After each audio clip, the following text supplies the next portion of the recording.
ये है जहां न्यूज़।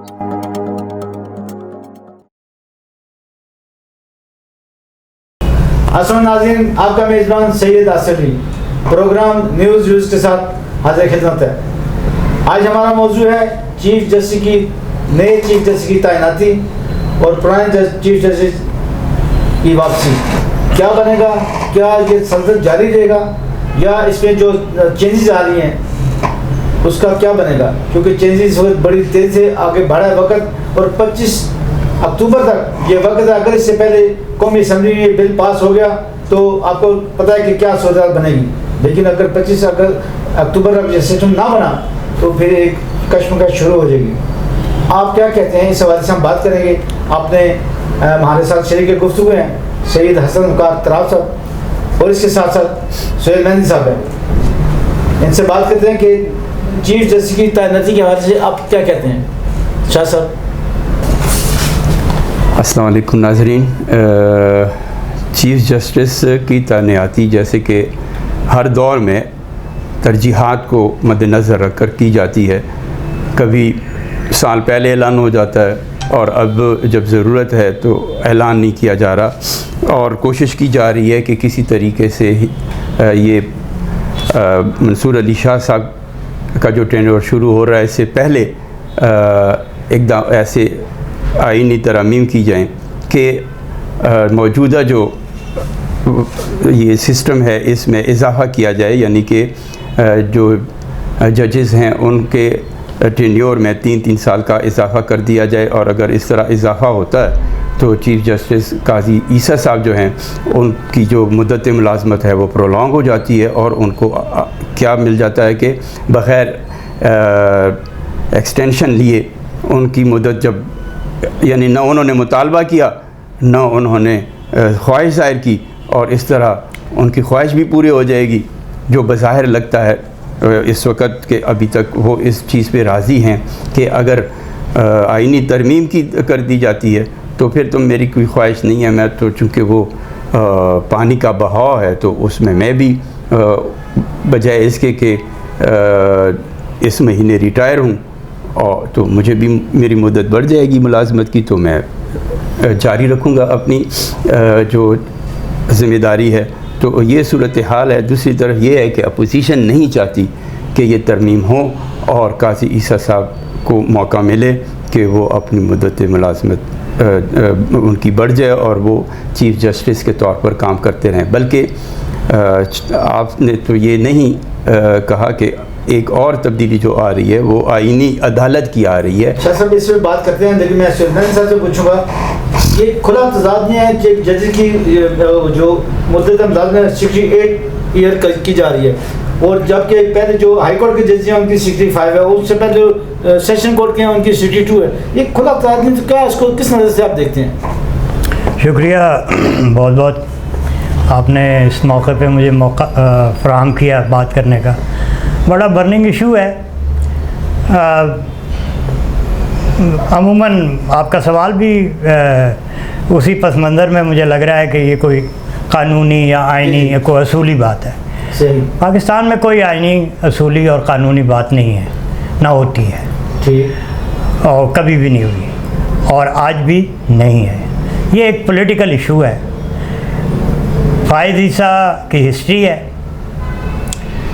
जब सुप्रीम कोर्ट के जज थे तो उस वक्त साकिब निसार और बंदयाल जो और गुलजार की जो सुप्रीम कोर्ट में अदालतें थीं वो उनके ख़िलाफ़ काम कर रही थी, और उसके पीछे पाकिस्तान की उस वक्त की इस्टेब्लिशमेंट थी और वो उनको इस सिस्टम से बाहर निकालना चाहते थे। लेकिन बहरहाल कुछ चीज़ें इंसान सोचता है, कुछ चीज़ें कहीं और भी चल रही होती हैं। फ़ाइज़ ईसा सर्वाइव कर गए और वो पावर में आ गए, यानी कि सुप्रीम कोर्ट के जज जो उन्होंने बड़े कमाल के फ़ैसले किए, अपनी पावर जो है वो डेलीगेट की, और भुट्टो का फ़ैसला किया जो कि बड़े अरसे से पेंडिंग पड़ा हुआ था। मैं करंट सूरत हाल पे आता हूँ। आज भी वो पाकिस्तान का इस्टेब्लिशमेंट का ग्रुप जो कि उस वक्त फ़ाइज़ ईसा के ख़िलाफ़ था, आज भी वही ग्रुप जो है उनका जो इस्टेब्लिशमेंट का चेहरा और उनका जो पॉलिटिकल चेहरा है जो आज इमरान की शक्ल में है, वो उसकी मुखालफत कर रहा है। और इसी तरह जो आज पावर में लोग बैठे हैं वो उसकी हिमायत कर रहे हैं। ये लड़ाई वेरी सिंपल, बहुत सिंपल सी है, कोई असूली कानूनी तो है नहीं है। तो बहरहाल ये हकीकत है कि बहुत केस पेंडिंग है। आप देखते हैं सुबह से शाम तक आईनी कानूनी ही अदालतें जो है वो हेयरिंग कर रहे होते हैं और आम आदमी जो है वो सब्र कर रहा होता है। 10-10 साल की उनकी अपीलें पड़ी हुई हैं। आप सबको पता है कि ऐसे भी अपीलें लगीं तो पता चला कि या वो आदमी रिहा हो गया और या फिर वो सज़ाए मौत हो गया, वो अपनी अंजाम को पहुंच गया। सो इसलिए इस बात को जवाज़ बना के मौजूदा इस्टेब्लिशमेंट और हुकूमत ने ये फ़ैसला किया कि काजी फ़ाइज़ ईसा जो है उनकी शक्ल में एक आइनी अदालत बना दी जाए और एक और अदालत है जिसके अंदर एक नॉर्मल आम शहरियों के केस जो हैं वो चलते रहें। ये बुनियादी तौर पे क़दिया है। अब इसको दोनों धड़े जो हैं अपने अपने अंदाज में उसकी तशरीह कर रहे हैं। जी हसन खान साहब, इस बात को आगे बढ़ाते हुए ये आईनी अदालतों का क्या सबर है? क्या पहले भी किसी मुल्क में है या हमारे मुल्क में ये पहली दफ़ा ऐसे चेंज आ रही है? क्या कहते हैं आप? देखिए, हमें अभी तक तलाश है इस मुल्क के लिए, कौम के लिए ऐसे रहनुमा, चाहे वो सियासत के मैदान में हो या अदालती मैदान में हो, कहीं भी हो, हम तलाश कर रहे हैं एक मसीहा जो इस मुल्क को क्या कर सके, संभाल सके। ये नहीं काजी साहब की अपनी एक अगर एक बैकग्राउंड है, काजी साहब लाखों बेशुमार लोगों के क्या होंगे पसंदीदा एक शख्सियत हैं।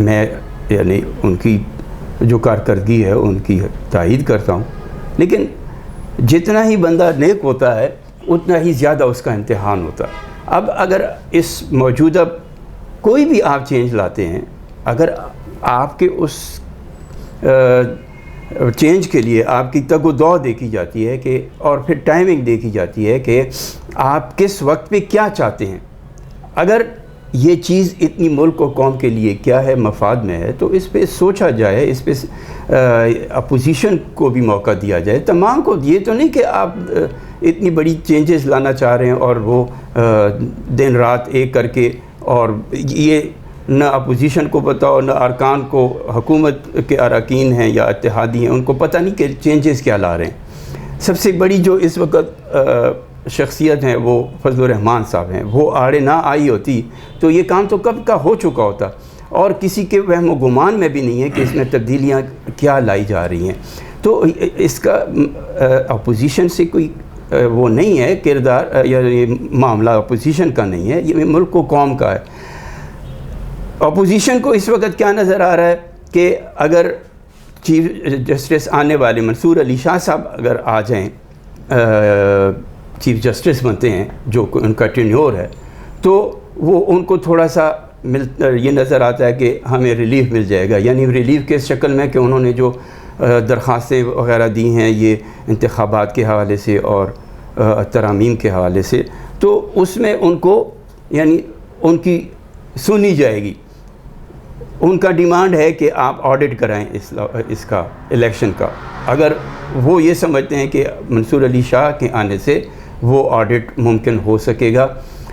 पिछले दिनों ख्वाजा आसिफ साहब ने प्रोग्राम में यहाँ तक कहा कि ये ऑडिट होने से मुल्क में तबाही आएगी। क्यों तबाही आएगी?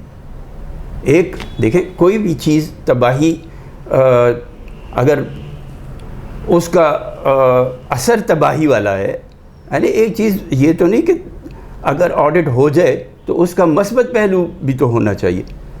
तबाही तो तभी होगी कि उसमें क्या हों, मनफी जो पहलू हों उसके ज़्यादा बनते हों।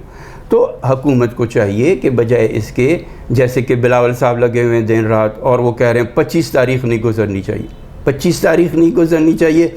आप ख़ुद दुनिया को ये तासुर दे रहे हैं कि जी अगर 25 तारीख गुजर गई तो हमारे हाथ से ये गेम निकल जाएगी। इट मीन्स कि कोई गेम है। इन चीज़ों को गेम समझ कर खेलना चाहिए। इन चीज़ों को आपने, अब मैं तो यही कहूँगा, मुझे तवक्को भी यही है काजी ईसा फ़ाइज़ साहब से कि जैसे उन्होंने कहा है कि मुझे कोई एक्सटेंशन नहीं चाहिए, और उनको चाहिए भी ये कि वो हुकूमत को हिदायत करें कि मेरा टाइम पूरा हो चुका है, आप मुझे माफ़ कर दें या मुझे इस सियासत से निकाल दें। आने वाले दौर से, आने वाला जब चीफ़ जस्टिस आ जाएगा, उनके ऊपर आइंदा के लिए ये जो सारी इम्प्लीमेंटेशन, जो चेंजेस आईनी आप ला रहे हैं वो लागू होंगी। मेरे ऊपर ना लागू किया करें, लेकिन पाकिस्तान में ये एक अलमिया है कि अगर कोई टैक्स लगता है या कोई सरचार्ज लगता है तो वो बिजली के बिलों में हो, गैस के बिलों में और हो, उसकी भी इम्प्लीमेंटेशन अगर जुलाई का महीना चल रहा है तो कह दिया जाता है जी ये जनवरी के महीने से ये लागू होगा। तो इन चीज़ों से आपकी जो मुल्की सियासत सिर्फ ये नहीं है कि बस सियासत, आपकी सियासत का एक वो भी होना चाहिए, साख होनी चाहिए, आप सियासतदान की साख होनी चाहिए। आप अपनी आपको वो करें कि बहैसियत सियासतदान पाकिस्तानी सियासतदानों का क्या किरदार है, बहैसियत हुक्मरान पाकिस्तानी सियासतदानों का या अदालती जो निज़ाम है उसमें रहने, हम अपने आप को बेनकाब कर रहे हैं, हम अदालत को कशीदा कर रहे हैं, हम सियासत को कशीदा कर रहे हैं। हर मैदान में कशीदगी है, हर मैदान में ये नहीं, हम ये नहीं देखते कि मस्बत तब्दीली आई हो और लोगों का एतमाद बढ़ा हो। शाह साहब, बड़ी अच्छी बात की आपने कि मुस्बत तब्दीली आनी चाहिए, अपने ज़ाती मफादात को नहीं देखना चाहिए, इज्तिमाई मफादात को देखना चाहिए और मुल्क की डायरेक्शन को बेहतर से बेहतर करना चाहिए। मैं सुहेल साहब से पूछना चाहूँगा कि मौलाना फजल रहमान की ये हिस्ट्री रही है, तारीख रही है कि वो हर दौर में हुकूमत के इत्तेहादी रहे हैं, क्या वजह है कि इस दफ़ा वो हुकूमत से मुखालफत कर रहे हैं और अपोजिशन का एक मेन किरदार अदा कर रहे हैं और हर सियासी पार्टी उनको सलाम करने जा रही है, आप उसको किस नज़र से देखते हैं? खैर, ये तो मौलाना की सीजन पॉलिटिशियन है, ये तो इस खेल का वो बहुत बड़ा खिलाड़ी हैं, लेकिन ऐसा नहीं है कि वो उनकी तारीख़ खाली पावर के साथ रही है। वो MRD में ज़िया-उल-हक के ख़िलाफ़ भी उनकी पूरी स्ट्रगल रही है, फिर बाद में MMA बन गई तो उस वक्त फिर वो मुशर्रफ के साथ भी रहे। सो उनकी दोनों रिवायत उनके अंदर मौजूद है। आज जो है वो मौलाना जो है उनके साथ ये हुआ कि याद होगा आपको कि PDM के नीचे ये तीन पार्टियां थी, ऐसे ही दो तो पावर में आ गई, एक मौलाना जो उस वक्त लीड कर रहे थे उनको उस पूरे खेल में से निकाल के बाहर कर दिया गया। उसकी मजबूरी थी, रीज़न थी, क्योंकि तहरीक इंसाफ को उन्होंने KPK में देना था और वही कॉन्स्टिट्यूंसी जो है मौलाना की भी है, तो मौलाना उसकी वजह से बड़े हर्ट थे। लेकिन देखें, एक फ़र्क है, मौलाना खेल से बाहर गए, उन्होंने हौसले से बर्दाश्त किया, इंतज़ार किया, और फिर जब उनके सामने गेंद आई तो फिर उन्होंने उसको प्रॉपरली मेरिट के ऊपर उसको खेला और पूरी पॉलिटिक्स को अपने गिर्द घुमा लिया। ऐसे ही बहुत छोटी सी पार्टी है, 2 सूबों में, एक जगह तो वॉश आउट हो गई है, बलूचिस्तान में सीटें हैं उनके पास, लेकिन उसके मुकाबले में इमरान खान जो हैं वो 4 सूबों में हैं। लेकिन आप इमरान की नाअहली देखें कि उसने अपना केस दिन ब दिन ख़राब किया, वो जेल भी चला गया, इससे पहले काफ़ी अरसे वो जेल नहीं गया, आखिरकार वो जेल चला गया। और अब सूरत हाल ये हो गई है कि बाहर पार्टी अब एक दूसरे के ऊपर इल्ज़ाम लगा रहे हैं कि ये ISI का आदमी है, दूसरा जो है वो पहले को कहता है ISI का आदमी है, क्योंकि लीडरशिप मौजूद नहीं है बाहर। सो पाकिस्तान के अंदर जब इस्टेब्लिशमेंट अपना कार्ड खेलती है तो सियासतदान को बहुत फूंक फूंक के कदम उठाना पड़ता है, और मौलाना ने ये काम किया। सुहेल साहब, आप ये समझते हैं कि असेंबली के अंदर इस पर डिबेट होनी चाहिए थी, क्योंकि डिबेट का कोई टाइम नहीं रखा गया और ना ही कोई टाइम मिला है अपोजिशन लीडर को बात करने का। किस बात पे? आईनी हुकूमतों के हवाले से नहीं, फिर आईनी तब्दीली है जो आईनी अदालत जो लेके आ रहे हैं। लेकिन अभी तो देखिए आप सीजनड आदमी जी, हैं जी। और आप पाकिस्तान की सियासत और को के नशे व अफराद भी जानते हैं, ऐसा नहीं होता। कोई भी अभी तो वो मसवदा बना नहीं है, सही। वो टेबल होगा, टेबल से पहले कभी भी हुकूमत अपना कार्ड जो है ना वो नहीं दिखाती कि वो क्या करने जा रही है। इस वक्त भी ऐसा ही है, लातादाद इससे पहले बिल आए हैं, कभी भी किसी को पता ही नहीं चला, क्योंकि मैंने पहले आपसे अर्ज़ कर दिया कि ये कोई असूली कानूनी जमहूरी हुकूमत नहीं है, नहीं, ये कोई असूली कानूनी लड़ाई नहीं है, ठीक है। ये एक पॉलिटिक्स की खेल है। सही। तो दूसरा जो अपोजिशन है वो उसको अपने मफाद में इस्तेमाल कर रही है, ये उसका राइट है। यानी दोनों का अपना मफाद है। ये वो तो हर सियासतदान का और हर सियासी पार्टी का होता है, बेशक। लेकिन ना ये कोई खुदा वास्ते तो काम नहीं कर रहे ना। ऐसा ही। तो अगर ये कर रहे हैं तो ये कोई ऐसी अजीब बात नहीं है। हसन मुकात तुराब साहब, ये बताइए सारी सियासी कश्मकश में अदालतों का मैं ये कहना चाहूँगा कि इंतशार हो रहा है, एक ग्रुप एक तरफ हो रहा है, दूसरा ग्रुप एक तरफ हो रहा है। इसी तरह असेंबली के अंदर एक ग्रुप एक तरफ जा रहा है, एक ग्रुप अपोजिशन की तरफ जा रहा है। क्या आप समझते हैं कि इससे मईशत को नुकसान नहीं पहुँच रहा? जहाँ मईशत की तो तब बात हो ना जब आप अपने मामलात से किनारा कश हो जाएं और मुल्क मफाद की बात करें।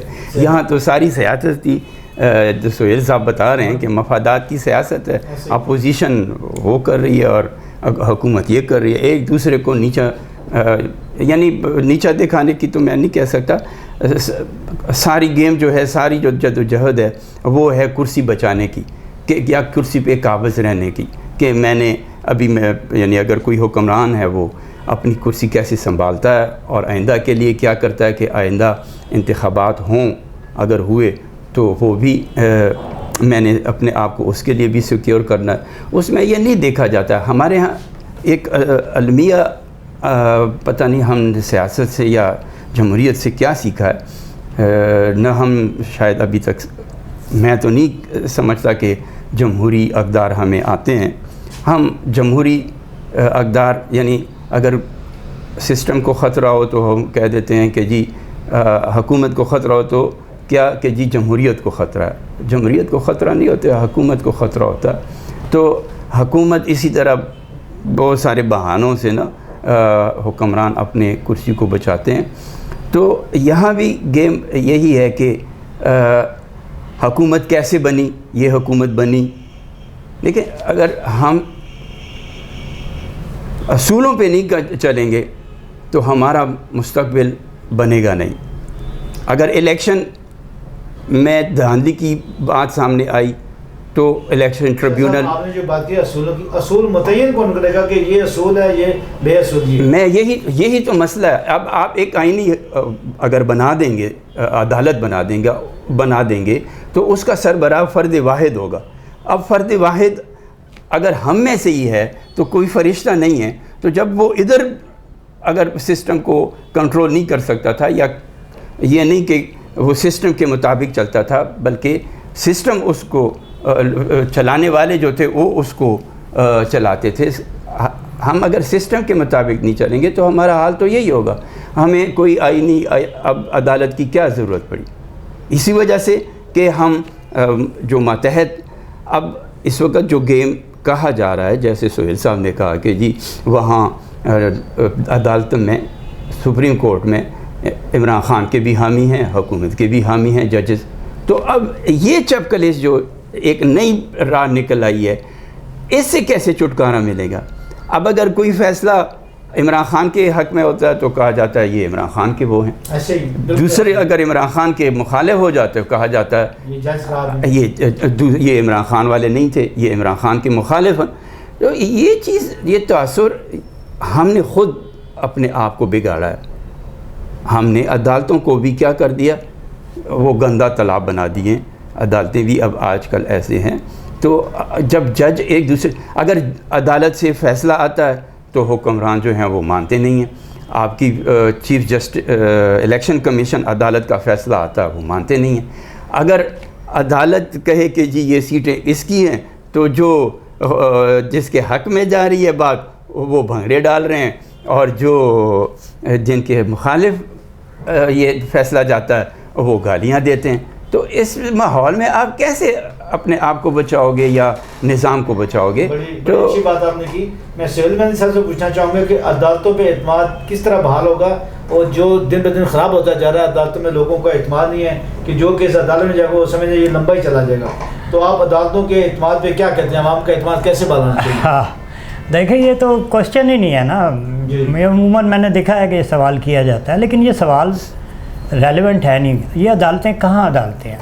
जस्टिस मुनीर से लेकर भुट्टो का फ़ैसला, इरशाद हसन ख़ान का एक पेज का LFO जिसमें एक यूज़रपर को उसने 3 साल के लिए आइन में तब्दीली की इजाज़त दे दी हो, तो ये अदालतें नहीं हैं।